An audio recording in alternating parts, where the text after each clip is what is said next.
ठीक। तो अब बात करते हैं, अपन इलेक्ट्रिसिटी चैप्टर अपन पढ़ रहे थे।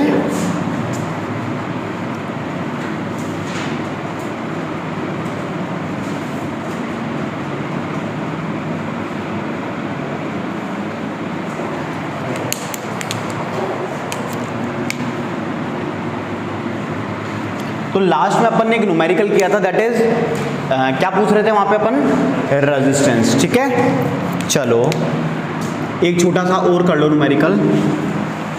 लिखो, इन दी इलेक्ट्रिकल सर्किट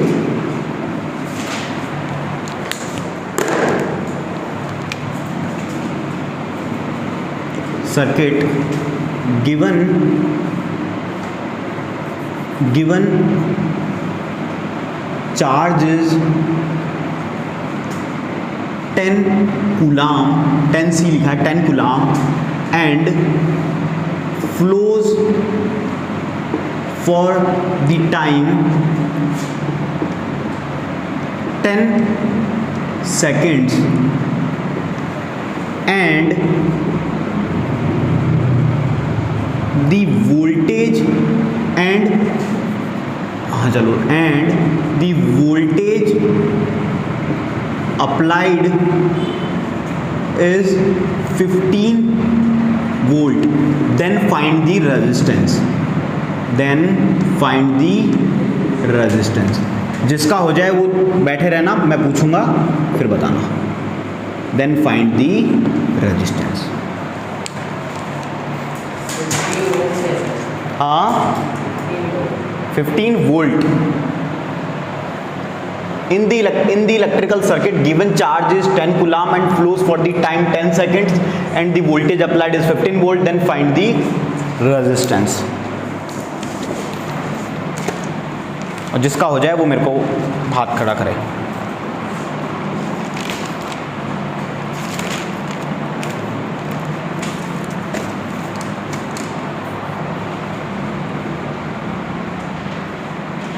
हो गया?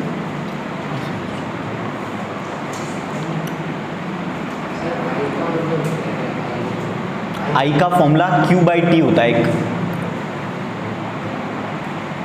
बताया था।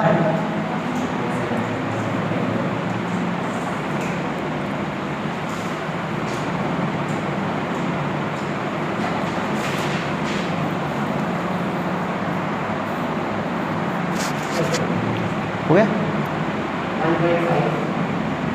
ठीक है, चेक करते हैं।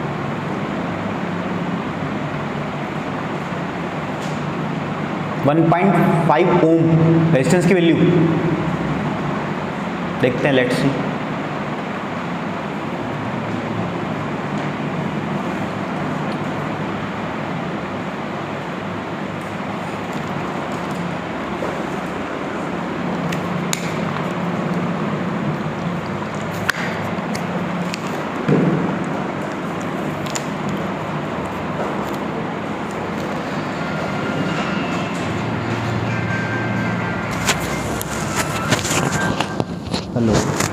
हेलो, हाँ भैया,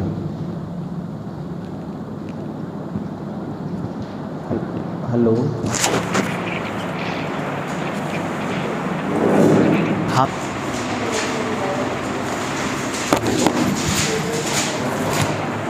किया सभी ने? अंकिता आंसर आया? नहीं आया? आपका आया कोमल? क्या आ रहा है? 1.5 ओम, 15, 2 आंसर आ रहे हैं। अच्छा, हाँ, और आपका दीक्षित 15 ओम, आपका 15 ओम।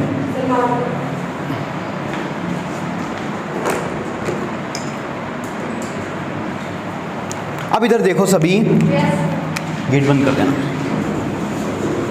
सबसे पहले क्वेश्चन में पूछा क्या जा रहा है? रेजिस्टेंस पूछा जा रहा है, और गिवन क्या है हमें? चार्ज दिया हुआ है। चार्ज का इंडिकेशन क्या होता है? Q। तो Q की वैल्यू कितनी है? 10 कूलाम। ओके, और कितने टाइम के लिए फ्लो हो रहा है? 10 सेकेंड्स।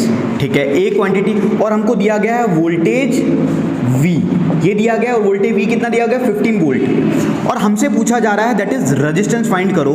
अब आप रेजिस्टेंस का फॉर्मूला क्या जानते हो? R is equal to by Ohm's law,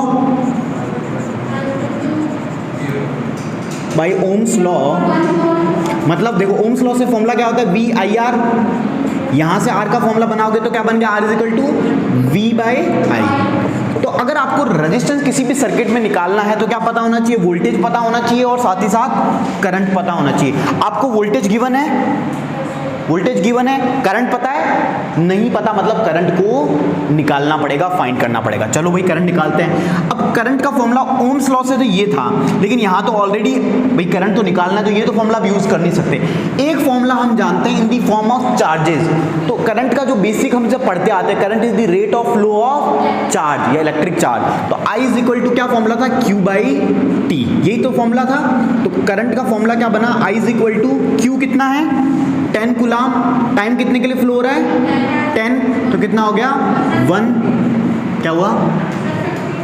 हाँ अभी कर रहे हैं, तो कितना आया current I is equal to 1 ampere. अब इसको इसमें पुट कर देंगे तो क्या निकल जाएगा अपना रेजिस्टेंस। तो therefore R is equal to V कितना है 15 और करंट की वैल्यू आई 1, तो 15 ओम। तो अब आपका आंसर दो कैसे आए थे? 1.5 कहाँ आ रहा है? अच्छा, अब समझ में आया कैसे किस चीज़ को अप्लाई करना है। तो जितनी नॉलेज है उसको पहले देखो और फिर कैसे अप्लाई करना है वो ऑब्जर्व करो। कि सबसे मैं आपको क्वेश्चन और सॉल्यूशन नहीं दे रहा हूँ, क्वेश्चन करते कैसे वो बता रहा हूँ। कि सबसे पहले देखा अच्छा ये गिवन है लिख लिया, फिर देखा कि हम ये जानते हैं Ohm's law V is equal to IR, अगर R निकालना तो V पता होना चाहिए, I पता होना चाहिए, फॉर्मूला बना। V तो पता है लेकिन I नहीं पता। अब I का और फॉर्मूला क्या होता है? करंट की। फिर अपन को चार्जेस भी दिए हुए हैं, तो चार्जेस की फॉर्म में कोई ना कोई फॉर्मूला तो होगा। तो चार्जेस की फॉर्म में हम जानते हैं फॉर्मूला क्या होता है Q/T, ये तो इसकी डेफिनेशन होती थी भाई rate of flow of charge. तो Q/T, तो ये पुट किया तो 1 एम्पियर आया, फिर अगेन इसको पुट कर दिया तो फाइनल आंसर आ गया दैट इज 15 ओम। तो इसको लिख लीजिए फटाफट। ये लिख लिया था क्वेश्चन, इस क्वेश्चन को भी लिख लो और सॉल्यूशन भी लिख लो। क्वेश्चन मिटा दूं? लिख लो आप, लिख लो।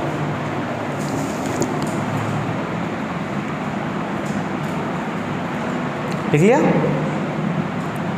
ये नोट्स में नहीं है ना? तो वो नोट्स पूरे नहीं है ना, तो आप ये मत सोचना कि नोट्स मैंने दे दिए तो बस वहीं तक कराएंगे। वो थोड़ा उनके हिसाब से पढ़ाया था, आपको थोड़ा डिटेल में थोड़ा सा टाइम लेके।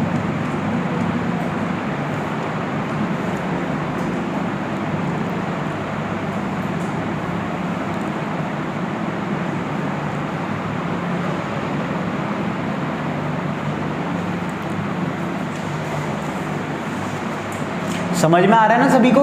अंकिता समझ में आया? चलो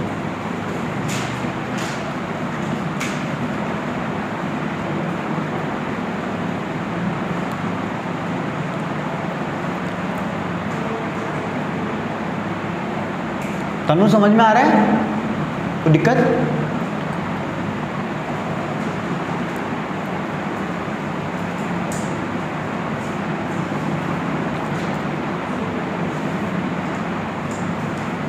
आगे चलें।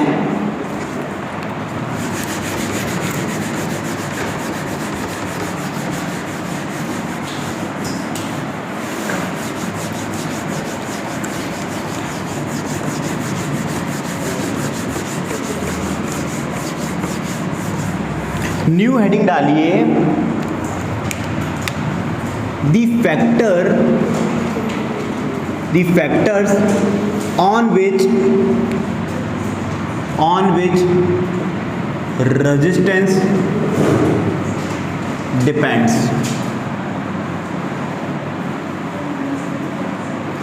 The factors on which resistance depends.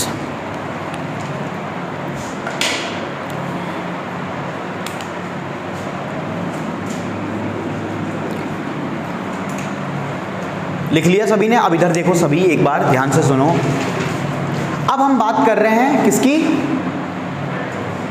Resistance कि भाई जो आपका रेजिस्टेंस है वो किन किन फैक्टर पे डिपेंड करता है, मतलब निर्भर करता है किस किस पे, कौन कौन से फैक्टर है। तो सबसे पहले ये बताओ, कल मैंने आपको रेजिस्टेंस बताया था, तो रेजिस्टेंस क्या होता था? सिंपली अपोज करे, मतलब करंट के फ्लो को क्या करे? अपोज करे, रोके, उसे हम बोलते हैं रेजिस्टेंस। और रेजिस्टेंस का यूनिट आई थी ओम। ये तो हमने देखा था कि हर मटेरियल का अपना एक रेजिस्टेंस होता है। तो अब बात आती है कि जो रेजिस्टेंस है कोई भी मटेरियल, जैसे मान लीजिए ये कोई आयरन रॉड है, तो इसका रेजिस्टेंस क्या होगा, है ना, किस किस फैक्टर पर डिपेंड करेगा। अगर मैं मानूं कोई रेजिस्टेंस की मैं बात करूं, कोई एल्यूमिनियम की रॉड है या कोई भी रेजिस्टेंस है, किसी भी मैटर का वो बना हुआ है, तो उसका जो रेजिस्टेंस है वो कौन कौन से फैक्टर्स पे डिपेंड करता है, ये अपन पढ़ेंगे। तो सबसे पहली बात आती है कि ये 3 फैक्टर पे डिपेंड करता है। कितने फैक्टर्स पे? 3 फैक्टर पे। The first one is resistance depend करता है लेंथ पे, कि किसी भी कंडक्टर की लेंथ कितनी है उसके हिसाब से उसका क्या होगा? रेजिस्टेंस। मतलब लंबा है, छोटा है, अब वो फर्क क्या पड़ेगा वो भी पढ़ेंगे, लेकिन किस पे डिपेंड करेगा? पहली थिंग लेंथ पे, मतलब उसकी लंबाई पे। दूसरी thing area of cross section. Area of cross section means कि भाई ये जो कंडक्टर है इसका कोई स्पेसिफिक एरिया है जिसके अंदर से करंट जाएगा। देखो तो इसका एरिया कितना है? इतना है अप्रॉक्स, ये देखो दिख रहा है इसका एरिया, तो इस क्रॉस सेक्शन पर डिपेंड करेगा। और the third one is the nature of material. वो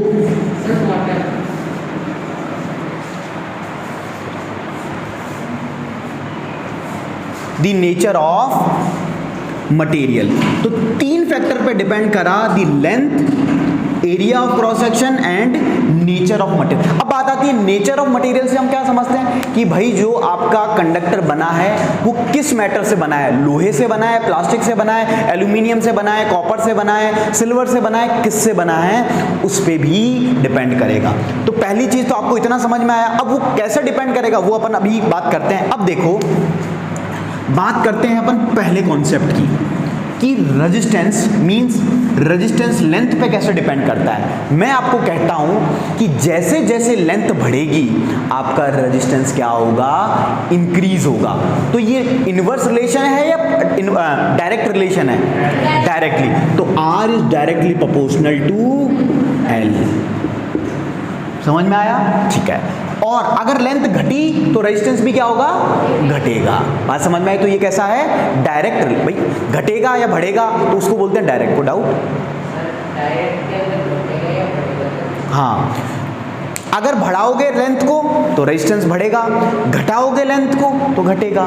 समझ में आई? मतलब जैसा आप करोगे उसके हिसाब से, उसको बोलते हैं डायरेक्ट रिलेशन। मतलब जिस क्वांटिटी को बढ़ाओ, इस क्वांटिटी को बढ़ाओगे तो ये भी बढ़ जाएगा, इसको घटाओगे तो ये भी घट जाएगा, इसे तो बोलते हैं। फिर बात करते हैं एरिया ऑफ क्रॉस सेक्शन पे। तो मैं कहता हूं कि जो आपका रेजिस्टेंस है इफेक्टिव, वो एरिया ऑफ क्रॉस सेक्शन को मैं शो करता हूं ए से। किससे शो कर रहा हूं? कैपिटल ए से।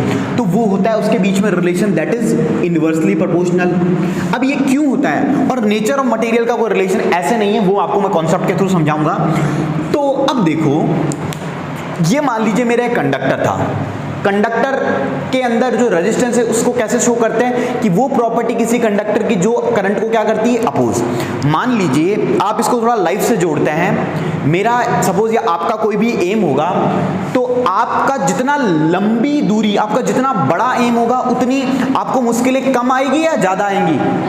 जितनी ज्यादा आएंगी। तो रेजिस्टेंस क्या एक तरीके से मुश्किलें हैं, डिफिकल्टीज है। तो जितना लंबा गोल, जितना बड़ा सफर, उतना लंबी डिफिकल्टी। तो कहने का मतलब मान लीजिए करंट, ये मान लीजिए कंडक्टर था, इसकी लेंथ L है, यहां से एक तार लगाया, यहां से एक तार लगा, बैटरी लगाया। तो अब लेंथ आपको चार्जेस को मूव कहां से करना है? यहां से लेके यहां तक करना है। तो चार्जेस देखेंगे भैया इतना रास्ता, अगर ये डिस्टेंस डबल हो जाती तो अब इनको मुश्किलें, डिफिकल्टीज, अपोजिशन कैसा मिलता? ज्यादा मिलता ना, क्योंकि भाई अब यहाँ पे रुकावट आई, फिर यहाँ आई, अब अगेन उतनी की उतनी आ गई। तो जैसे जैसे रेजिस्टेंस बढ़ता जाए, जैसे जैसे लेंथ बढ़ती जाएगी, वैसे वैसे रेजिस्टेंस क्या होता जाएगा? इंक्रीज होएगा। तो ये रिलेशन समझ में आया? और अगर लेंथ को मैं छोटा करता जाऊंगा, भाई मान लीजिए पहले जितना छोटा सफर उतनी छोटी मुश्किलें, भाई जिसका जितना छोटा गोल कि भैया मुझे तो चपड़ासी बनना है, तो भैया 10वीं पास करो, सीधी भर्ती निकलेगी, 18 हो जाना और सीधा फॉर्म आएगा, भारत सरकार, राजस्थान सरकार जो भी आए उसमें अप्लाई कर देना। लेकिन अगर आप कोई सपोज कोई बड़े लेवल की करोगे, सपोज कि आपको सिविल सर्विस देना है, तो उसकी तो मिनिमम एलिजिबिलिटी ये है कि आपके पास ग्रेजुएशन होनी चाहिए। ग्रेजुएशन मतलब आपने कॉलेज करी भी होनी चाहिए कोई भी स्ट्रीम से। तो कॉलेज मतलब कॉलेज भी करनी है, स्कूलिंग करनी है, फिर 12th करनी है, फिर ग्रेजुएशन करनी है, फिर आप अप्लाई कर सकते हो। मतलब पास नहीं हुए हो, मतलब सिर्फ अप्लाई एलिजिबल हुए हो।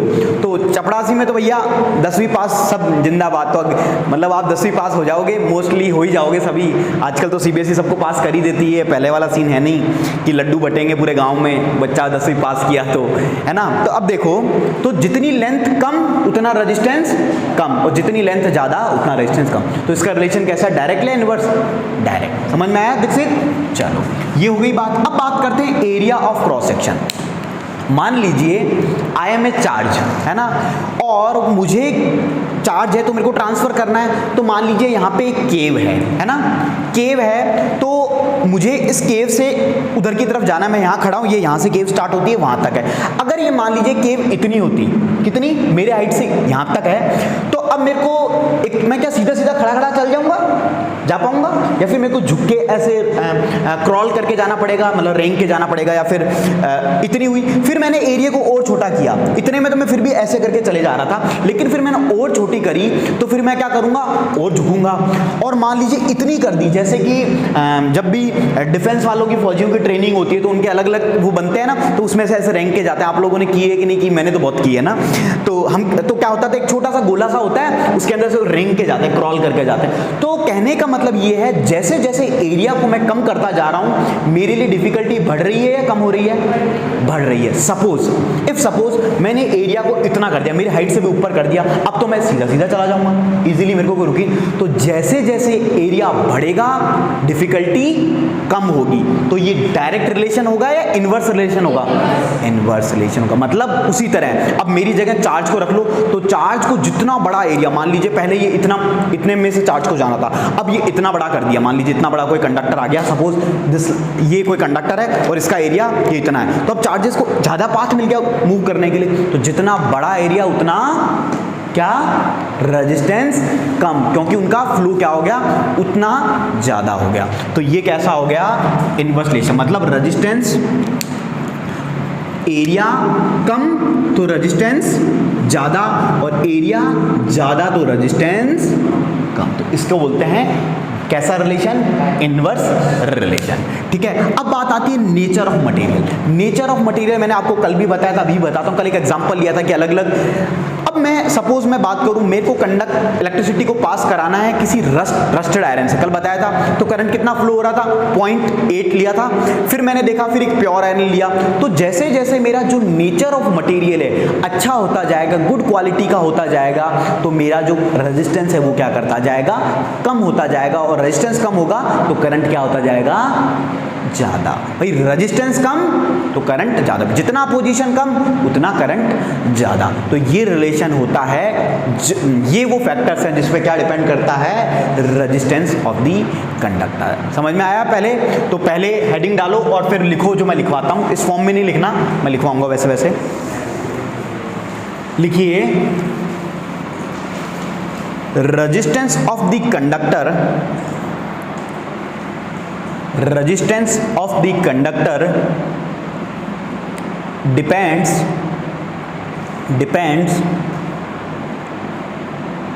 डैश करके लिखिए। फर्स्ट, ऐसे लिखना चाहो तो ऐसे लिख लो, या रोमन में लिखना चाहो first on its length, first डालिए on its length. Second is on its area of cross section, on its area of cross section, and the third one is on the nature of its material, on the nature of its material। हाँ, on the nature of its material। तो तीन factor पर depend किया। अभी ये मत लिखना are और एल, मैं लिखवाऊंगा। नेक्स्ट पॉइंट लिखिए अब, resistance of a uniform metallic conductor, resistance of a uniform metallic conductor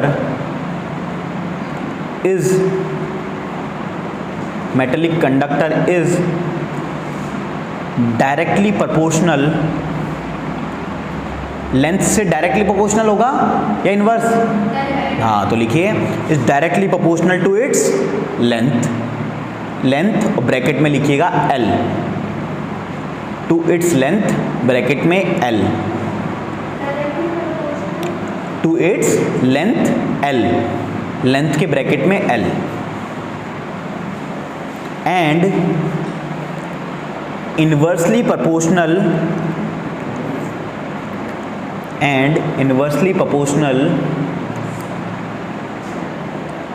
to Aditya, inversely proportional to the area of cross section, and inversely proportional to the area of cross section bracket में A, and inversely proportional to the area of cross section bracket में A। ठीक है, और फिर अब ऐसे लिखना है, देयरफॉर, इस सिंबल का मतलब पता है ना, इसको देयरफॉर बोलते हैं, और इसको क्या बोलते हैं? क्या बोलते हैं? क्या बोलते हैं? सो, इसको बोलते हैं सिंस। क्या बोलते हैं? और इसको बोलते हैं देयरफॉर। अब बार बार देयरफॉर कौन लिखे? जोर आता है ना, तो सारे जितने भी जोर के काम हैं ये सभी जो भी आलसी लोग थे उन्होंने ये लॉजिक डिफाइन किया है ना, कि फटाफट काम जल्दी से जल्दी हो।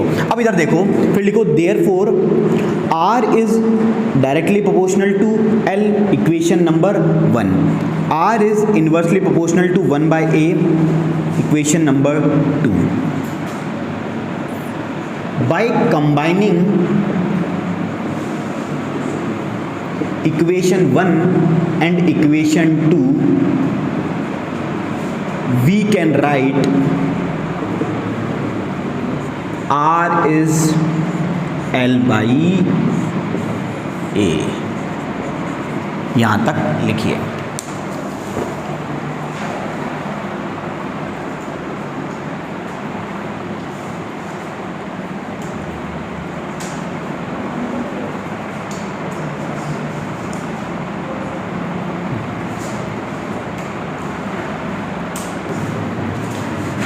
अब इधर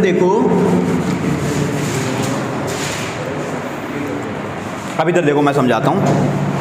हमने दो इक्वेशन देखी कि भैया रिलेशन है लेंथ का डायरेक्टली प्रोपोर्शनल और एरिया का कैसा है 1/, ये इक्वेशन 1, ये इक्वेशन 2, दोनों को मैं कर देता हूं कंबाइन। तो कॉमन थिंग क्या है? R। तो यहां पे मैंने लिख दिया लेफ्ट हैंड साइड में R, फिर राइट हैंड साइड में एक है L, तो मैंने लिख दिया L डायरेक्टली है, और 1/A मतलब नीचे की तरफ क्या है? A, तो एरिया आ गया। तो ये रिलेशन में कहीं भी किसी को डाउट, कंबाइन करने के बाद अब देखो, अब इस प्रोपोर्शनलिटी साइन को मेरे को क्या करना है? हटाना है। I have to remove it.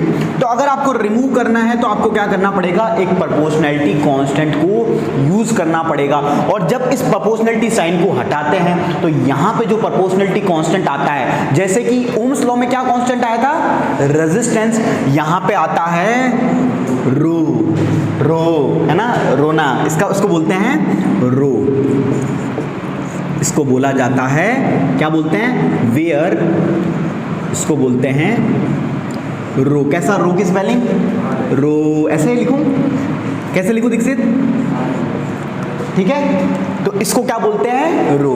तो जीवन में रोना ही रोना लिखा है, तो रोना तो रो को तो पढ़ना ही पड़ेगा। तो रो क्या है? एक प्रोपोर्शनलिटी कांस्टेंट है। तो अभी तक इसका नाम, इसको क्या बोला? रो। और या फिर इस रो को बोलते हैं हम रेजिस्टिविटी। क्या बोला हमने? रेजिस्टिविटी। तो अब जो रिलेशन आया, अब आपके पास एक फॉर्मूला और आ गया है रेजिस्टेंस का। पहले आपके पास फॉर्मूला क्या बन रहा था ओम्स लॉ से, R is equal to V by I. अब आपके पास एक फॉर्मूला बन गया है in the form of length, area and resistivity या फिर रो। तो फॉर्मूला क्या है, R is equal to rho L by A। तो रो का रो क्या है, it is a basically again a proportionality constant और जिसे हम कहते हैं रो। तो ये रो तक लिख लीजिए, फिर बात करते हैं इसकी आगे की यूनिट्स की।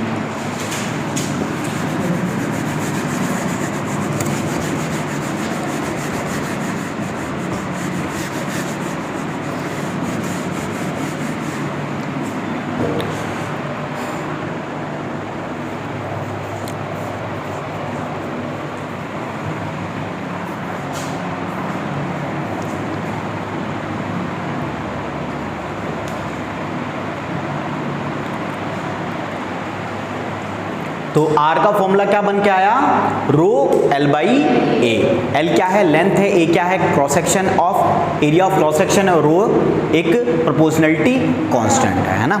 हाँ ठीक है, समझ में आया। अब देखो मैं बोलता हूं इस फॉर्मूले से दो इक्वेशन, इसको इक्वेशन नंबर 3 नाम दे दीजिए, इक्वेशन नंबर 3। फ्रॉम इक्वेशन 3, अब इधर देखो एक बार फिर लिखना, फ्रॉम इक्वेशन 3 यहां से अगर मेरे को रो का फॉर्मूला निकालना हो, किसका निकालना चाह रहा हूं मैं, रो का। तो रो का मेरे को फॉर्मूला निकालना हो तो कैसे निकालूंगा, इस ए को इधर भेज दो, इस एल को इसके नीचे भेज दो, तो रो का फॉर्मूला क्या निकल के आ जाएगा, ultimately R into A by L. क्या इसी में किसी को कोई संदेह, को डाउट, समझ में आया कैसे आया अंकिता, समझ में आया। इसको हमने भेजा इधर, क्रॉस मल्टीप्लीकेशन एल आया नीचे, तो रो का फॉर्मूला क्या आ गया, R बाई ए। अगर if someone ask what is the ऐसा यूनिट ऑफ रो, तो क्या अब आप यूनिट निकाल सकते हो, क्योंकि आपके पास क्या आ गया है फॉर्मूला। मैंने आपको फॉर्मूले से यूनिट निकालना बताया था कैसे, जिस जिसकी यूनिट आप जानते हो वो उसकी वैल्यू पुट करते जाओ। अब हम देखते हैं इसकी यूनिट निकालना। SI यूनिट ऑफ इसकी रो, तो देखो अब रो की यूनिट निकालनी है। सबसे पहले इसकी यूनिट पता होनी चाहिए, तो R की यूनिट क्या होगी, ओम। एरिया की यूनिट क्या होती है, मीटर में बात करें तो एरिया का फॉर्मूला क्या होता है, जैसे कोई रेक्टेंगल है, रेक्टेंगल का फॉर्मूला क्या होता है, लेंथ इनटू ब्रेड्थ, या स्क्वायर की फॉर्मूला बात करें लेंथ क्या बोलते हैं, साइड इनटू साइड। तो साइड मान लो मीटर है, तो side into side, metre into metre, तो कितना हो गया, मीटर स्क्वायर। तो एरिया की यूनिट क्या हुई, मीटर स्क्वायर, चलेगा। एम क्या है, मीटर स्क्वायर। और लेंथ की यूनिट क्या होती है, सिंपली मीटर। 1 मीटर से 1 मीटर कटा तो फाइनली यूनिट क्या आ गई, ओम मीटर। तो क्या यूनिट आ गई, ओम मीटर। तो ओम मीटर यूनिट किसकी होती है बच्चों, इलेक्ट्रिकल रेजिस्टिविटी या फिर रो की। और रो क्या है, एक कांस्टेंट है, क्या है, प्रोपोर्शनलिटी कांस्टेंट है। तो ये यूनिट समझ में आई सभी को, कोई किसी को डाउट, क्या हुआ, हाँ मेरे को बताओ। ये माइनस नहीं है, ये डैश है, डैश, ये माइनस नहीं है, ये लो हटा दूं। ये क्या होता है कि दो चीज़ों को एक साथ लिखना होता है ना, तो जैसे मान लो मैं लिखूं किलोग्राम मीटर, अब मेरे को ऐसे लिखना है सपोज, तो मैं क्या करता हूँ, शॉर्ट फॉर्म में लिखना है तो kg डैश m लिख देता हूँ, है ना। तो ये माइनस नहीं है, ओम मीटर, ये लो समझ में, ये डैश नहीं है, माइनस मत लिखना, छोटा ऐसे ही पिद्दा सा डैश है। चलो ये यूनिट तक लिख लो।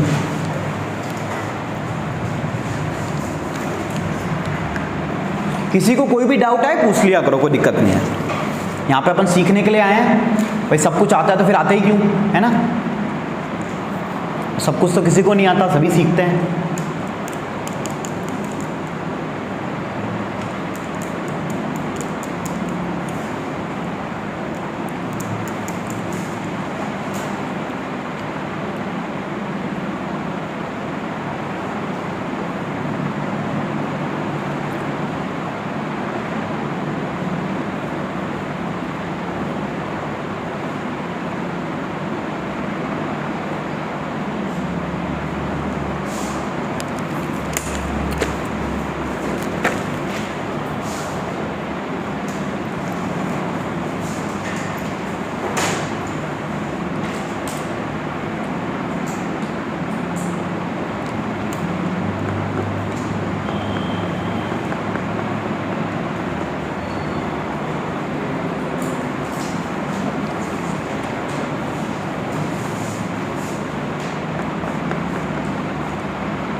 लिख लिया दीक्षित?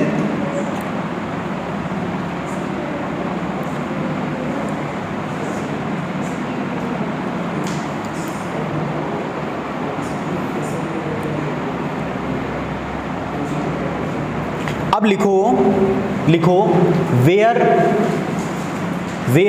रो का सिंबल बनाओ और उसके आगे एरो करके लिखो रो, RHO। वेयर रो का सिंबल बनाओ, ये वाला रो, उसके आगे लिखो रो, RHO, फिर डैश करके उसकी डेफिनेशन लिखो। It is a constant of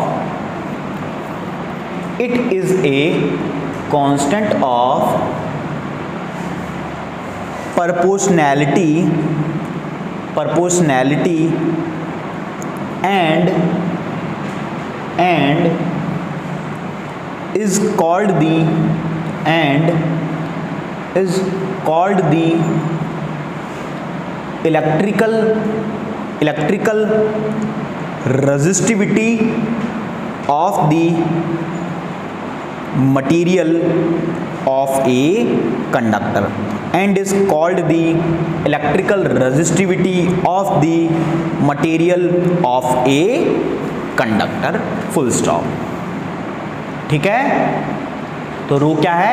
electrical resistivity कहते हैं, और रो सिंपली इसकी यूनिट क्या होती है? ओम मीटर। अभी फिजिकली इसका मतलब क्या होता है वो भी मैं बताऊंगा। अभी पहले एक पॉइंट लिखो, नेक्स्ट पॉइंट लिखिए, मेटल्स एंड अलॉयज,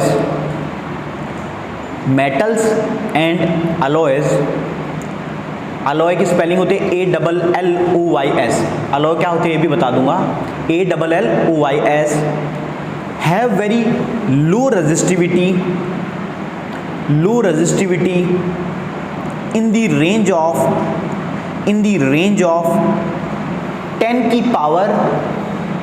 की पावर -8 ओम मीटर, 10 की power -8 ohm metre to ohm metre को कैसे लिखोगे? डायरेक्ट फॉर्म, शॉर्ट फॉर्म में लिखना, ओम एम, ठीक है ना, ओम मीटर टू 10 की पावर -6 ओम मीटर, 10 की power -6 ohm metre, full stop. Hence they are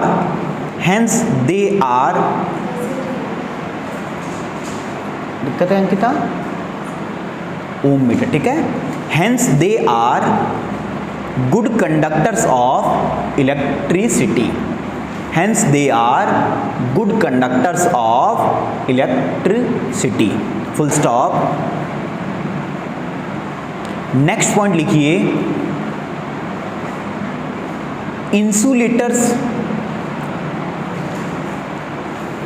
insulators like rubber and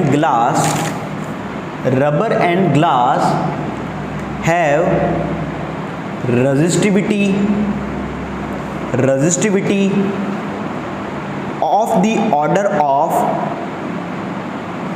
resistivity of the order of 10 की पावर 12 to 10 की power 17 ohm metre, of the order of 10 की power 12 to 10 की power 17 ohm metre. अभी देखो मैं समझाता हूं आपको रेजिस्टिविटी का फिजिकल सिग्निफिकेंस।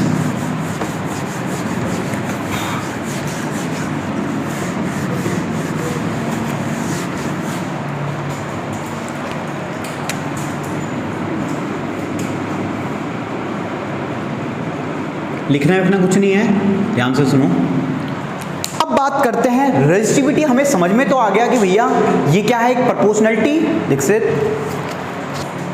कॉन्सेंट्रेट हेयर, है ना, ताकि आप लोगों को समझ में आया ना, क्योंकि सुनोगे नहीं। देखो कोई भी चीज़ सीखने के लिए क्या पढ़ना, अपने सेंसेस होते हैं उनको कॉन्सेंट्रेट करना पड़ेगा ना, तभी चीज़ समझ में आएगी। चलो अब देखो बात करते हैं रेजिस्टिविटी की। तो रेजिस्टिविटी का मतलब क्या होता है? हमने भैया रेजिस्टेंस तो समझ में आ रहा था कि वो एक ऐसी थिंग जो करंट की फ्लो को क्या कर रहा था, अपोज कर रहा था। मिलता जुलता शब्द है रेजिस्टेंस या रेजिस्टिविटी, मतलब मिलता जुलता शब्द है। तब ये रेजिस्टिविटी क्या है, रो अभी ये निकल के भी आ गया कि भैया ये निकल के कैसे आया था, रेजिस्टेंस का हम जब रिलेशन देख रहे थे तो वहां से निकल के आया था। तो अब रेजिस्टिविटी भी इज अगेन, जैसे मान लीजिए बात करूं मैं बोलता हूं आई एम, मतलब मुझे भूख लगी है, तो मतलब मेरे में क्या है, खाना है, मुझे खाने की रिक्वायरमेंट है। तो इसको मैं कैसे कहूँगा, इसको कैसे मैं कहूँगा कि आई एम हंग्री, मतलब मेरे में कौन सी प्रॉपर्टी आ गई, भूखेपन की भाई प्रॉपर्टी आ गई ना, कि मुझे भूख लग रही है, मुझे खाना चाहिए, तो क्या है, कहूँगा कि हंग्री। तो क्या है, भूख लगी तभी तो हंग्रीपन आया ना भाई, खाने की मेरे को रिक्वायरमेंट है। उसी तरह जब भी किसी कंडक्टर के अंदर रेजिस्टेंस होता है, तो रेजिस्टेंस की वजह से क्या होता है, अपोजिशन ऑफ चार्जेस होता है, करंट होता है। तो चार्जेस का जब अपोजिशन होता है, उस प्रॉपर्टी को हम अल्टीमेटली कह देते हैं रेजिस्टिविटी। जैसे कि बात करें, कोई आयरन है, मेरा आयरन का रॉड है, आयरन इज ए कंडक्टर और इंसुलेटर, कंडक्टर इलेक्ट्रिसिटी को पास करता है ना, कंडक्टर है, तो कंडक्टर इलेक्ट्रिसिटी को पास कर रहा है, तो इसके अंदर कोई ना रेजिस्टेंस तो है ही ना भाई, रेजिस्टेंस हर मैटर के अंदर होता है। ऐसा नहीं होता कि कोई भी आइडियल मैटर, कभी आइडियल कंडक्टर कोई हो ही नहीं सकता। आइडियल कंडक्टर का मतलब क्या है, जिसका रेजिस्टेंस जीरो। ऐसा देखो, अब जैसे बात की जाए, कोई भी चीज का कभी आइडियल हो सकती है, मतलब मैं कहूँ कि मतलब बहुत तेज हो, मतलब मैं कोई गलती करता ही नहीं, ऐसा कभी हो सकता है? मतलब कोई भी थिंग आइडियल हो सकती है? नहीं हो सकती है, वो सिर्फ आइडियल थिंग है। लेकिन प्रैक्टिकली हर चीज में कोई ना कोई कमी होगी, कोई ना कोई लॉस होगा। तो उसी तरह जैसे बात की जाए, कोई भी कंडक्टर होता है तो उसका प्रैक्टिकली रेजिस्टेंस कभी भी जीरो नहीं हो सकता, कुछ ना कुछ तो वैल्यू होगी। तो उसी तरह हर मटेरियल का अपना एक प्रॉपर्टी होती है करंट को रोकने की, तो हम उसको अल्टीमेटली कह देते हैं रेजिस्टिविटी। मतलब वो प्रॉपर्टी ऑफ करंट जो अल्टीमेटली वो भी काम रेजिस्टेंस का है, मतलब उसको तो आप शो करोगे रेजिस्टेंस की फॉर्म में, मतलब वैल्यूज की फॉर्म में, और उसको अगर आपको प्रॉपर्टी की फॉर्म में बताना हो तो हम क्या कहेंगे, इट इज ए रेजिस्टिविटी। जैसे मैं बात करूं, अभी आपको मैंने लिखवाया कि कंडक्टर की बात लिखवाई ना, पहला जो लाइन लिखवाई कि कंडक्टर इलेक्ट्रिसिटी को पास करते हैं या रोकते हैं, पास करते हैं इलेक्ट्रिसिटी को। तो यहाँ पे जो रेजिस्टिविटी है वो मैंने क्या लिखवाई, 10 की पावर -8 टू -6। मतलब अगर ये बहुत रोकते नहीं तो इसकी वैल्यू कैसी होती, पॉजिटिव में। ये रोक रहे हैं, मतलब है इसकी वैल्यू लेकिन कम है, इसीलिए तो 10 की पावर -8 का मतलब क्या होता है, इस तरह से इसको नीचे लेके जाओ, मतलब इसकी वैल्यू कितनी होगी, 0.00000, मतलब कितने बार, 8 बार, 1 2 3 4 5 6 7, ये इस तरह से। तो ये वैल्यू है 10। तो ये किसकी वैल्यू है, रेजिस्टिविटी ऑफ ए कंडक्टर, मतलब बहुत कम है, मतलब ये रोक तो रहा है लेकिन इसकी जो वैल्यू है वो बहुत कम है। लेकिन जब बात की जाए इंसुलेटर की, जो आपको सेकंड स्टेटमेंट लिखवाया, अब इंसुलेटर से हमको समझ में आ रहा है कि भैया ये करंट को पास नहीं होने देगा। तो नहीं होने देगा तो रेजिस्टिविटी आप सोचो कम होगी या ज्यादा होगी, ज्यादा होगी, मतलब इसकी वैल्यू ज्यादा होनी चाहिए। तो कितनी लिखवा रहा हूं मैं आपको, 10 की पावर 12 से 10 की पावर 7, 10 की पावर 12 मतलब 1 2 3, मतलब ये तो है हजारों लाखों में, और ये है पॉइंट, मतलब इसकी इतनी ज्यादा है। जैसे ये प्लास्टिक है, तो इंसुलेटर का एग्जांपल प्लास्टिक है, रबर, तो इसमें इतनी ज्यादा रेजिस्टिविटी है, इतनी रोकने की क्षमता है कि करंट को पास नहीं होने, और वो कितनी है कि पॉजिटिव में, और कंडक्टर में बहुत कम होती है लेकिन इसलिए वो क्या है, 0.00000, मतलब जीरो के बहुत पास में है ना। तो कहने का मतलब ये होता है रेजिस्टिविटी, वो प्रॉपर्टी किसी की जो अगेन क्या करती है, रोकने का ही काम करती है। लेकिन जब बात आ जाती है मटेरियल की तो हम उसको कह देते हैं रेजिस्टिविटी, और जब किसी कंडक्टर की बात आ जाती है, फिक्स वैल्यू जानना चाहे तो हम उसको कह देते हैं रेजिस्टेंस। बात समझ में, रेजिस्टेंस और रेजिस्टिविटी में, रेजिस्टिविटी की यूनिट ओम मीटर और रेजिस्टेंस की यूनिट ओम, तो दोनों के बीच में डिफरेंशिएशन समझ में आ रहा है। फिर मैंने आपको एक लिखवाया, ये कंडक्टर के अंदर सारे मेटल्स आ जाएंगे अप्रॉक्स, जैसे आपका आयरन कॉपर, ये सब मेटल है। फिर मैंने एक टर्म लिखवाया अलॉय। अलॉय क्या होता है, आपने पढ़ा है थोड़ा बहुत किसी ने, नए वालों में अलॉय का मतलब ये होता है, आपने सुना होगा कार में अलॉय व्हील्स आती है, मोटरसाइकिल में अलॉय व्हील्स का मतलब होता है कि हम वो मेटल बनाएं या मैटर बनाएं, जब हम मेटल और एक नॉन मैटर को मिक्स कर दें उससे क्या हो जाती है, उसकी स्ट्रेंथ, उसकी प्रॉपर्टीज में एनहांसमेंट हो जाता है। जैसे जो सिंपल अगर मेटल से बनाए तो उसमें क्या होती है, रस्टिंग की प्रॉब्लम होती है ना। लोहे का आप कोई काम करो तो लोहे में रस्टिंग की प्रॉब्लम होती है ना, जंग लगता है। लेकिन अलॉय आपकी कभी आपने रिम में कभी जंग लगते हुए देखा है? नहीं लगता। क्यों नहीं लगता? क्योंकि हमने वहां पे क्या कर दिया है, मिक्स कर दिया है मेटल, नॉन मेटल को भी मिक्स कर सकते हो, नॉन मेटल को भी मिक्स कर सकते हो, और मेटल और एक दूसरा मेटल, जैसे एक मैंने आयरन ले लिया, एक मैंने जिंक ले लिया, दोनों को कंबाइन कर दिया, तो उसको भी हम क्या बोलते हैं, अलॉय। अलॉय जैसे आपने अलॉय से आपको ध्यान रखना है आपकी मोटरसाइकिल या स्कूटी की रिम, जिसमें कभी जंग लगता नहीं है। तो अलॉयज भी क्या है, एक तरीके से मेटल है, तो उसकी भी वो भी इलेक्ट्रिसिटी को पास करेगा, तो उसकी भी जो रेंज होगी रेजिस्टिविटी की वो बहुत कम होगी। बात समझ में आई? इतना सभी को आया दीक्षित? चलो अब नेक्स्ट लिखिए आगे, नोट करके एक final point.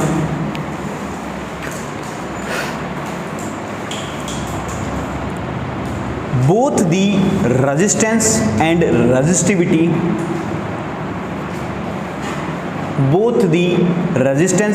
resistivity of a material vary with temperature, both the resistance and resistivity of a material vary with temperature।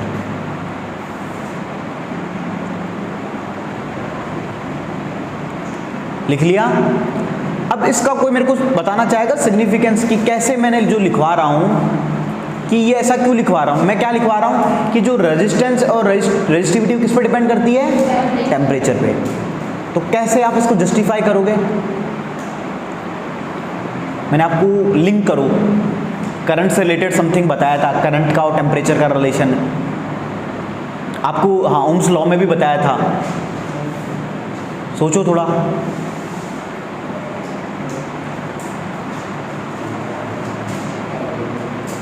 कुछ आइडिया लग रहा है? कुछ भी आपके हिसाब से क्या होना चाहिए?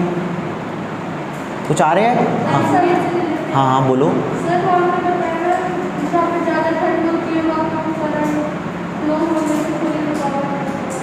ठंड होती है तो रुकावट होती है, क्यों होती है? वेरी गुड, इन्होंने बहुत सही आंसर आ गए हैं कि ठंड होगी मतलब टेम्परेचर कम होगा तो पार्टिकल्स का मूवमेंट तेज होगा या धीरे होगा? धीरे होगा। जब धीरे होगा तो मतलब चार्जेस का मूवमेंट कैसा होगा? धीरे होगा।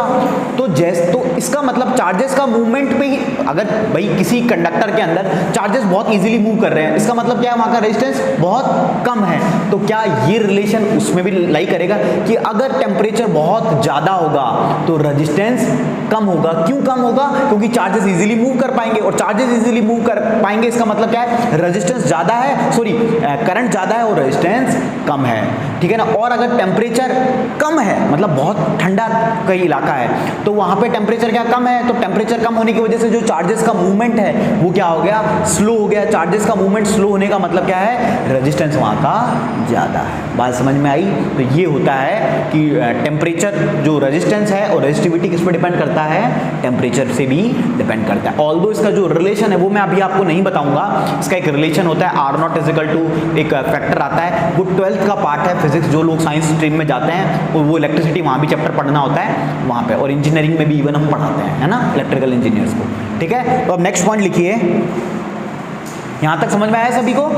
चलो अब लिखिए, alloys do not oxidize, alloys do not oxidize, oxidize के ब्रैकेट में लिखिएगा burn, alloys do not oxidize, ब्रैकेट में लिखिए burn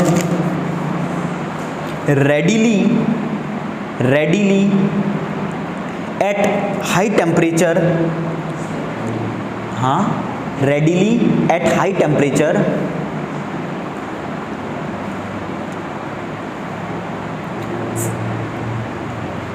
for full stop, for this reason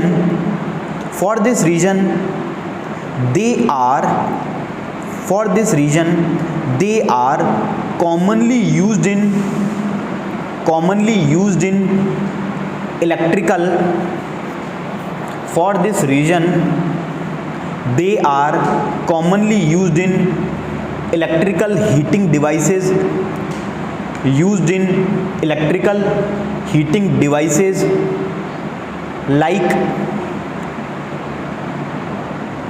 like electric iron, comma toasters etcetera. Toaster होता है ना आपके घर में, ब्रेड को टोस्ट करते हैं अपन, toasters etcetera, full stop. Tungsten is used, tungsten TUNGSTEN, tungsten is used almost कहां पे हो आदित्य, कहां पे? They are commonly used in electrical heating devices like electric iron, comma toasters etcetera. Tungsten is used almost exclusively, हाँ कोई बात नहीं, device की स्पेलिंग गलत है, अच्छा रह गया, कोई बात। Electrical heating devices like electric iron, comma toasters etcetera. Tungsten is used almost exclusively for filaments of electric bulb where copper and aluminium are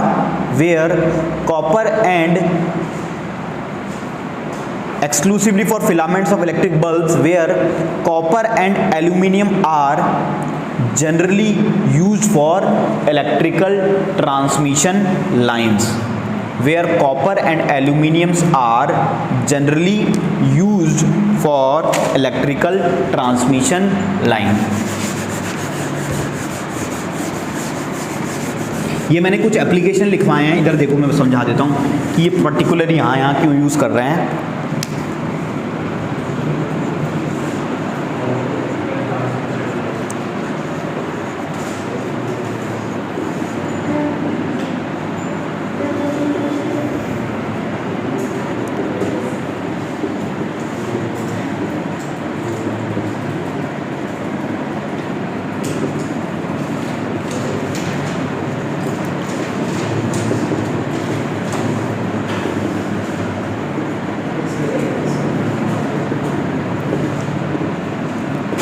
अब इधर देखो,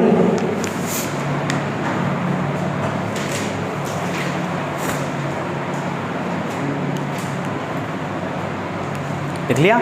अब इधर देखो, सुनो एक बार, मैं बात कर रहा हूं कि अभी तक अपन ने रेजिस्टिविटी को पढ़ा है ना। अब अलॉयज क्या कंडक्टर ऑफ इलेक्ट्रिसिटी है, कॉपर एंड एल्यूमिनियम जो मेटल है वो भी कंडक्टर ऑफ इलेक्ट्रिसिटी है। अलॉय जो होते हैं उनको आप लोगों ने देखा होगा, आप लोग घर पे प्रेस करते हो या फिर आपके घर में हीटर होता है, ओवन होता है, तो यहाँ पे टेम्परेचर बहुत कम होता है या बहुत ज़्यादा होता है या नॉर्मली होता है? बहुत ज़्यादा होता है। भाई आपको किसी चीज़ को टोस्ट करना है ना, जैसे मान लो आप कोई पैन चलाते हो तो वहाँ पे आपको कोई चीज़ गर्म करनी है, टोस्टर में डालते हो, ब्रेड जैसे डालते हो वो टोस्ट होकर बाहर निकल के आ जाती है, ऑटोमेटिक तो फेंकती है। तो वहाँ पे अल्टीमेटली अपना काम क्या हो रहा है, और जैसे प्रेस करना है, नॉर्मल प्रेस करो, जब प्रेस गर्म होना काम नहीं करती, प्रेस ढंग से होती नहीं है, उसके जो सलवटें हैं वो दूर ही नहीं होती है। तो मतलब यहाँ पे अपन को अल्टीमेटली रिक्वायरमेंट कैसी है कि वो चीज़ गर्म हो, है ना, गर्म होती है तभी तो वो चीज़ होगा।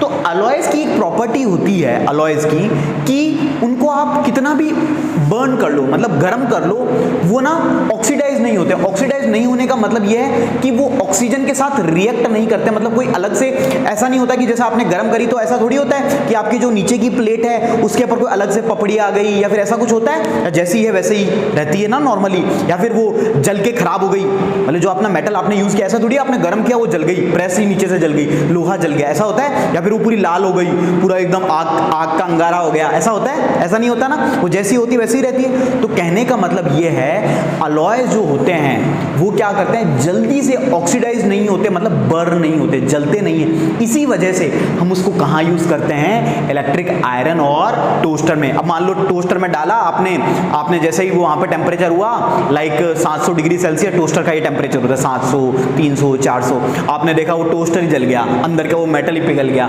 मतलब आपने कोई ऐसा मेटल यूज किया जो खुद ही पिघल जाता है। तो क्या आप वहाँ पे ऐसा मेटल यूज करोगे जो जल्दी से पिघलता है, जो जल्दी से मेल्ट होता है, या ऐसा करोगे जो जल्दी से ना मेल्ट हो? ठीक है ना, ठीक है, पहली बात तो ये समझ में आई।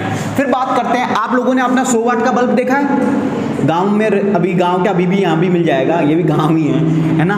तो आप लोगों बल्ब देखते हो तो बल्ब के अंदर इस तरह से होता है ना, फिर एक जाती है, फिर ऐसे ऐसे करके एक वो होती है बड़ी सी झल्ली सी फिलामेंट।